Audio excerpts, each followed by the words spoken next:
Welcome in, everyone. I am your host, and I'm thrilled to have you with us today. And I'm your resident expert, ready to dig into the data with you. Awesome. So, usually when we talk about understanding the physical world, there's this underlying expectation of precision. Right, like engineering or, I don't know, medicine. Exactly. Like you fall, you break your arm, you go to the hospital, and the x-ray shows that stark, jagged white line on a black background. The doctor just points to it and says, there it is. It is objective reality. Yeah, it's completely binary. Like the bone is broken or it's not. The image itself doesn't have an agenda. And that is incredibly comforting. I mean, we like things to be visible, to be neatly categorized. We want to believe that when we turn on the evening news or open a major newspaper, we are getting a societal x-ray. A clear, unfiltered snapshot of what's broken in the world today. Right. But when you step into the actual landscape of global news and media narratives, you realize pretty quickly that the x-ray machine itself is, well, it's calibrated to only show you certain bones. Oh, absolutely. We're looking at an information landscape that is incredibly murky. It is the absolute definition of informational muddy waters. Yeah. And that is exactly why today's mission is so crucial. We are giving you a shortcut to being well-informed. We're doing a deep dive into the hidden architecture behind the daily news. Sort of taking the red pill for media literacy, right? Yeah. Learning how to see the underlying structures. Yes, we want to help you see what dictates what gets reported, how it gets reported, and crucially, what gets completely ignored by the media machine. And to do that, we are drawing today from the research in manufacturing consent. Right. Specifically looking at the political economy of the mass media and how it filters reality. Yeah, focusing on the updated analyses and case studies that examine how corporate consolidation and, state interests warp the information ecosystem. Now, before we jump in, I do need to pause for a second, just to be completely clear with you listening, because we're dealing with some highly charged historical events today, touching on powerful governments and massive corporations. Highly charged is putting it mildly. Yeah, seriously. So our goal here isn't to push a left-wing or right-wing political agenda. Neither of us is taking a side here. We are strictly here to look under the hood of the media machine as these researchers mapped it out. Right. We are impartially exploring the mechanics of how information is structured and filtered. We're not endorsing any specific political viewpoint. That is a crucial distinction. We're just looking at the plumbing. Exactly. The plumbing of the global communication system. Yeah. We want to understand why certain stories flow freely while others are completely blocked. Okay, let's unpack this, because before we look at how a specific headline gets written, we need to understand the massive invisible machinery that actually owns the printing press. The underlying structure. Right. And there is a core framework in the source material called the propaganda model. What are the actual mechanics of this machine? So the foundational argument here is that the mass media serves and basically propagandizes on behalf of the powerful societal interests that finance and control it. But it's not like a cartoon villain. Right. No, exactly. And this is key. It does not do this through crude, direct intervention. It's not a dictator calling a newsroom and dictating the front page. Right. It happens through a series of structural filters. And the very first filter is basic corporate ownership. I mean, the media isn't a public utility. It's heavily centralized into massive, profit-driven entities. With their corporations. Exactly. If you look at the corporate landscape following waves of deregulation, you see a global system dominated by just 9 transnational conglomerates. Wait, 9? Just 9 companies? Just 9. So you have entities like Disney, AOL Time Warner, Viacom, essentially holding the global megaphone.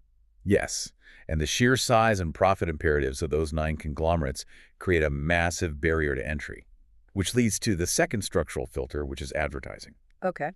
The media doesn't primarily sell you the news. It sells your attention to advertisers. Wow. Okay, so that shifts the entire dynamic of what a newspaper actually is. If the reader isn't the customer, but the product being sold, then the content of the news simply cannot be too hostile to the bottom line of the corporate sponsors paying to keep the lights on. That is the exact mechanism. Yeah. I mean, you cannot consistently run systemic critiques of corporate greed if your entire revenue model relies on corporate advertising. That makes total sense. Yeah. So the third filter is sourcing.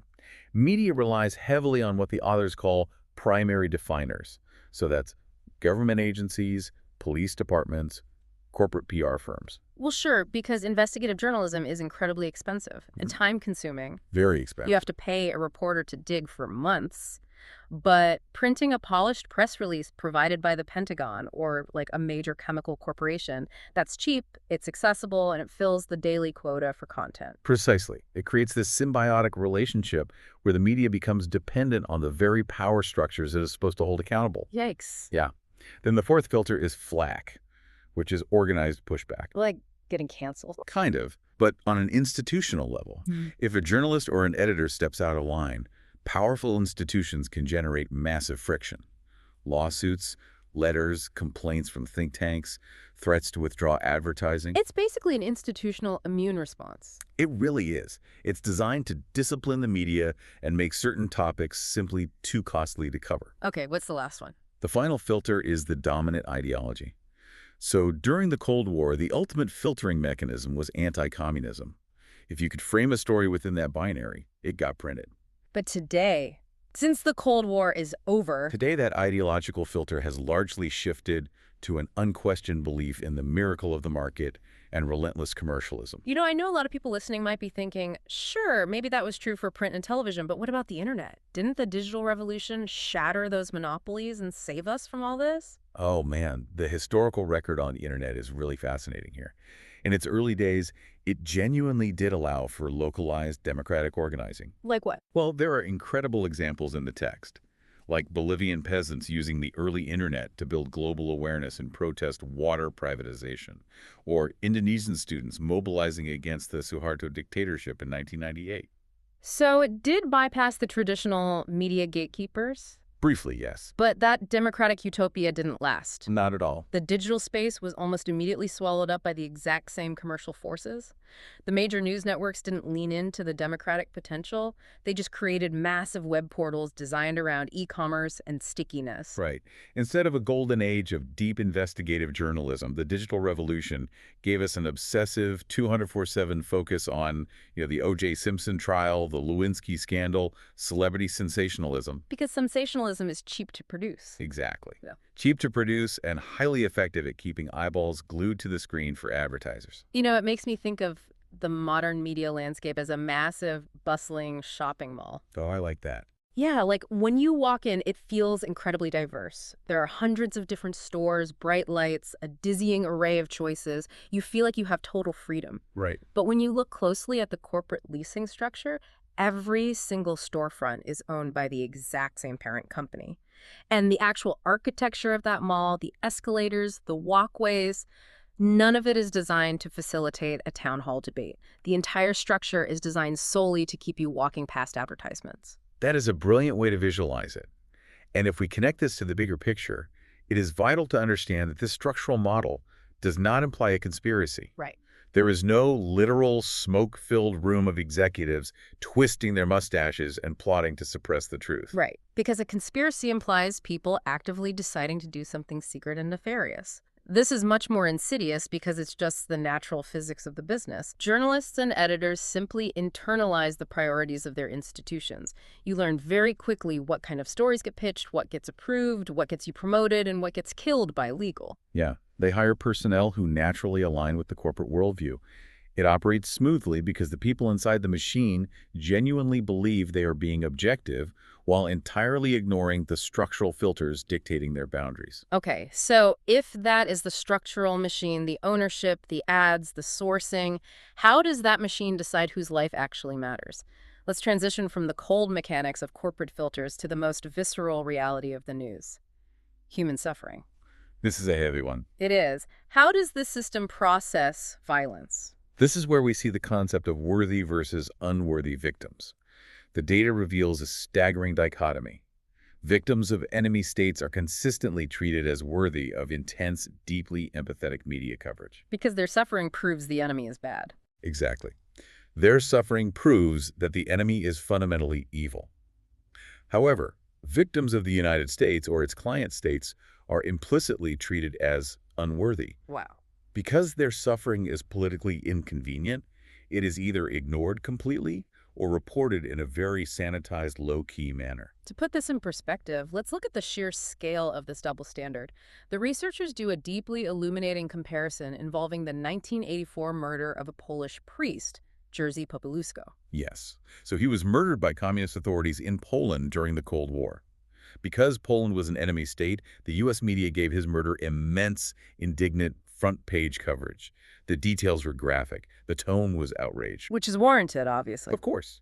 But the researchers compared the volume and tone of that single case to the aggregate coverage of 100 religious figures who were murdered in U.S. client states in Latin America around the exact same time. Wait, 100? 100. We are talking about people like Archbishop Oscar Romero, who was assassinated while saying Mass in El Salvador, and even 4 American churchwomen who were raped and murdered. Yes. And the contrast in coverage is breathtaking. The single Polish priest received vastly more media coverage than all 100 of those Latin American victims combined. That is sickening. It is. Yeah. And it wasn't just the volume of articles. It was the quality of the language. The Latin American victims, when covered at all, were discussed in dry institutional terms without the moral outrage. And it goes even deeper into how specific legally loaded words are weaponized, right? Like the word genocide is a perfect example. A genocide table. Yeah, it's basically a structural mechanism. Yeah. When a newspaper uses the word genocide, it is sending a signaling word to the public that demands international intervention. Absolutely. The historical data on how mainstream print media applied the term genocide in the 1990s is staggering. The word was heavily and repeatedly applied to the actions of enemy states. It was used extensively for the Serbs in Kosovo and for Iraq's treatment of the Kurds, but only after Iraq ceased being a U.S. ally in the Gulf War. But when you look at U.S. allies committing similar or worse atrocities, the word vanishes. The term genocide was rarely, if ever, applied to Turkey's brutal treatment of its Kurdish population, or Indonesia's slaughter in East Timor. even though the U.S. was involved. Heavily involved. Both Turkey and Indonesia were heavily armed by the U.S. government, and the civilian death tolls in Turkey and East Timor were significantly higher than in Kosovo prior to the NATO bombing.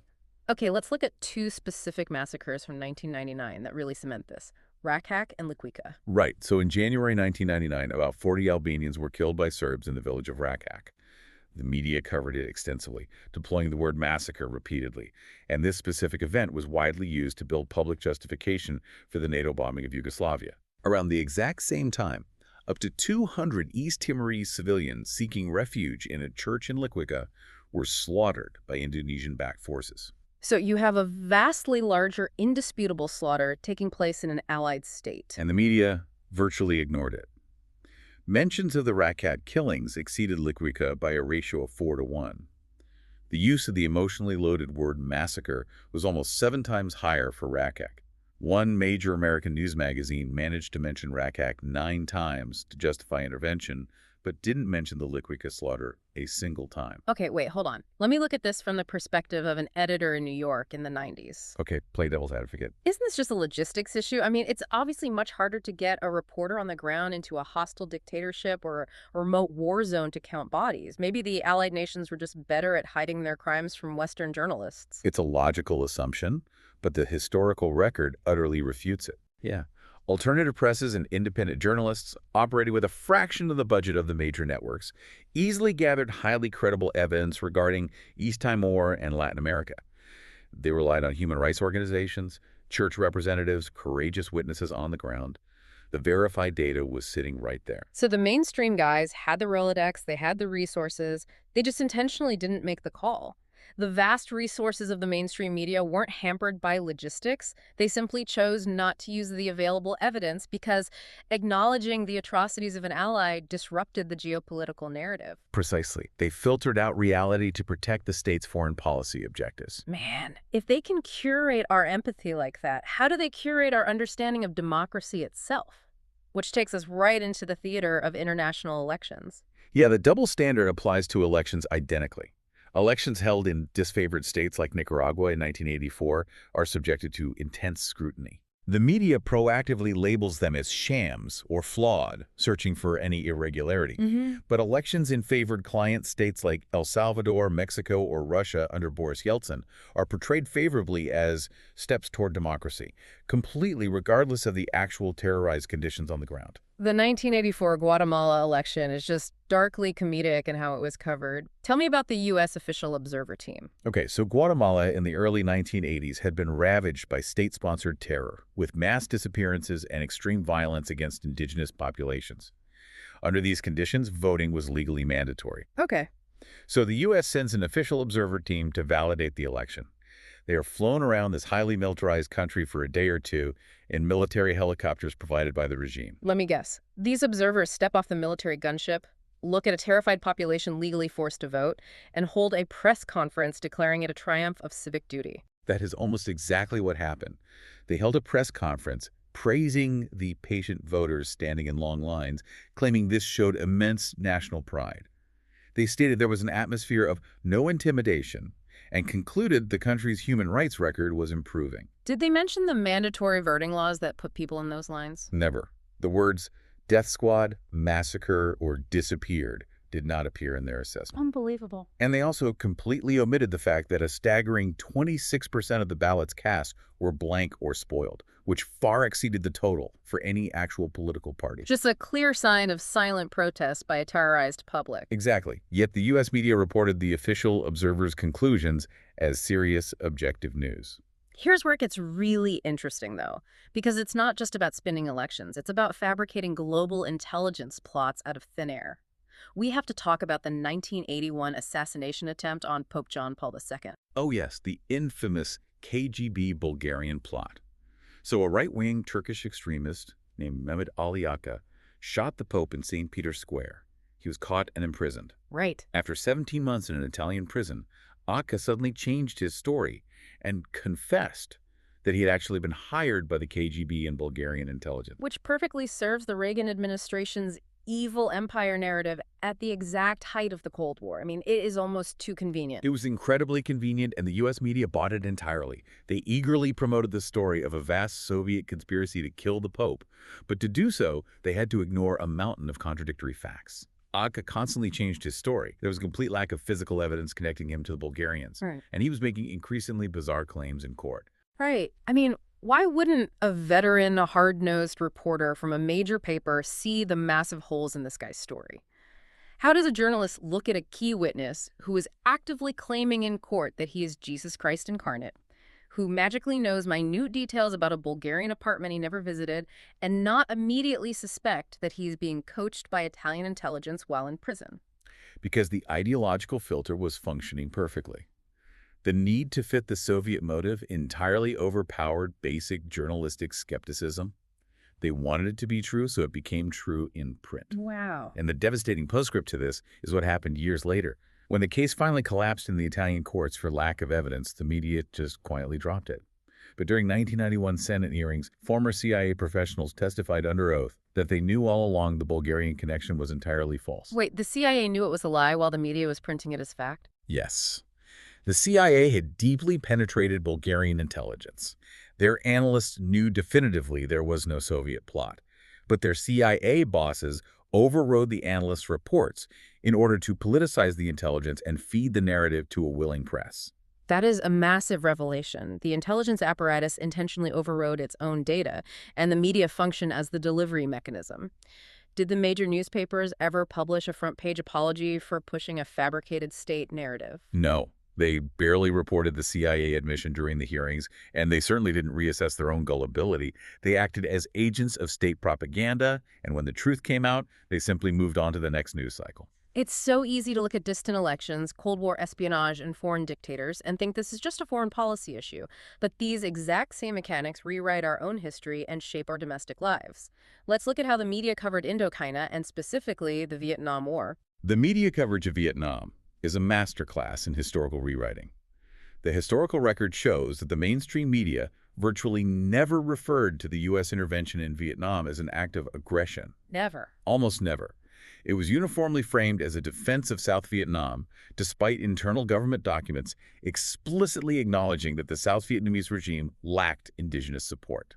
And the mechanism of how they covered the chemical warfare aspect is horrifying. Between 1961 and 1971, the U.S. military sprayed 20 million gallons of toxic herbicides, primarily Agent Orange, on South Vietnamese food crops and forests. It was a deliberate strategy to starve out the enemy by destroying an estimated 13% of South Vietnam's landmass. So when the media finally looks back at Agent Orange decades later, how is it covered? It is almost exclusively framed as an American tragedy. The coverage focused entirely on the tragic, undeniable harm caused to U.S. service personnel who handled the chemicals.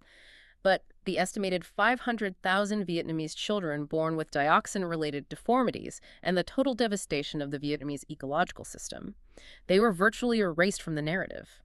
The media's lens simply couldn't process the victims of our own actions. We see that same lexical filtering with Pol Pot and Suharto in Southeast Asia.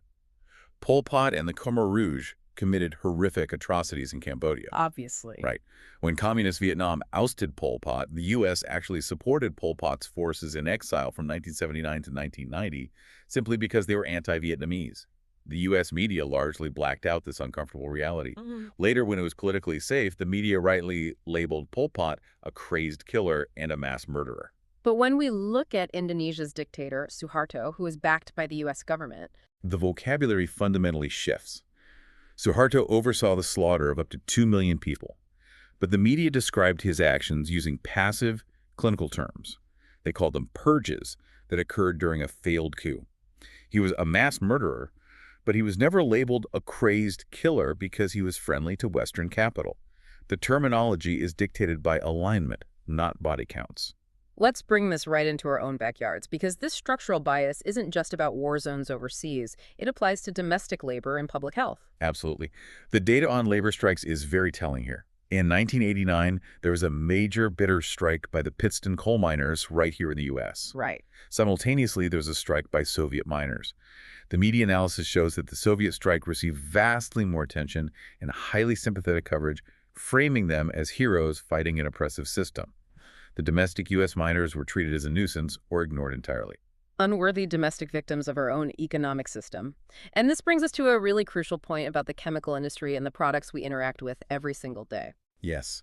The research highlights how the media has normalized a deeply dangerous regulatory framework.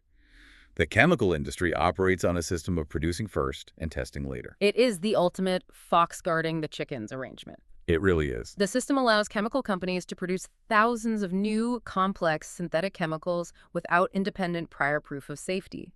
The companies are allowed to do their own internal testing, and they get to decide when or if to share those results with the EPA. And pay attention to how the media adopts the industry's own PR terminology to defend this arrangement. How so? The chemical industry claims their internal testing is sound science, while actively attacking environmental critics as relying on junk science.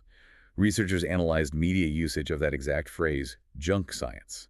Out of 258 articles using the term, 62% applied it specifically to environmentalists or corporate critics. Wow. So the media internalized the industry's self-legitimizing language. They started treating legitimate environmental concerns as hysterical scares, while completely ignoring the glaring lack of independent third-party testing for the chemicals being pumped into the environment.